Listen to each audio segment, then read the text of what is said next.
Solution తెలీదు. అందుకే మన మోదీ గారు ఆయనకి చెవులో కాదు అందరూ వింటుండగానే చెప్పారు, నువ్వు ఋషిలాగే బాగున్నావు, నువ్వు హిమాలయాలు వెళ్ళిపో, నీకు రాజకీయం రాదు.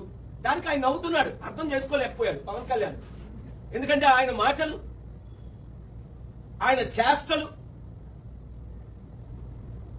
ప్రజలందరికీ అర్థమైపోయింది Pawan Kalyan is not fit for politics.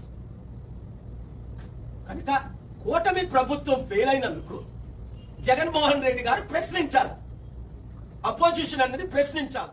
అప్పు, ఘోరమైన అవినీతి, లా అండ్ ఆర్డర్ ఫెయిల్ అయిపోయింది, నిరుద్యోగ సమస్య ఎక్కువైపోయింది, కంపెనీలన్నీ దివాలా తీసేస్తున్నాయి. ఇప్పుడు పవన్ కళ్యాణ్ కనీసం నోరు కూడా విప్పడం లేదు. ఇప్పుడు పవన్ కళ్యాణ్ ఏమంటున్నాడు, కుంభమేళ లేదా దేశం అంతా సనాతన ధర్మంగా మార్చేస్తాను అని దేశమంతా నార్త్ ఇండియా నుంచి సౌత్ ఇండియా వరకు తిరుగుతున్నాడు. మరి ఎలక్షన్స్ ముందు పవన్ కళ్యాణ్ చెప్పొచ్చు కదా, నేను సనాతన ధర్మంలోకి మారిపోయాను, నేను అందరినీ మార్చడానికే రాజకీయాల్లోకి వచ్చానని. 30,000 మంది బాలికలు జగన్మోహన్ రెడ్డి సమయంలో మిస్ అయిపోయారు, అమ్మాయిలు మిస్ అయిపోయారు, దొరకట్లేదు, మేము రాగానే అమ్మాయిలందరినీ తీసుకొస్తామన్నారు. ఒక్క అమ్మాయినైనా తీసుకొచ్చారా? లేదు.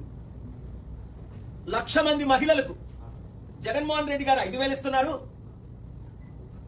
మేము 10,000 రూపాయలు ఇస్తాం, మీ కడుపులో కొట్టను అని పవన్ కళ్యాణ్ అన్నాడు. కనీసం దాని గురించి ఇప్పుడు మాట్లాడట్లేదు. ఆ 2 లక్షల వాలంటీర్లో 200 మందికి కూడా ఒక్కరికి కూడా కనీసం 5,000 కూడా ఇవ్వట్లేదు.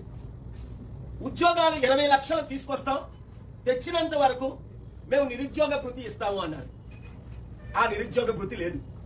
ఇప్పుడేమంటున్నారు, నేను సంపాదిస్తాను అని, అప్పుడని సంపాదించిందంతా పంచుతామని, నేను సృష్టికర్తను, నేను సృష్టిస్తాను అన్నారు చంద్రబాబు నాయుడు గారు.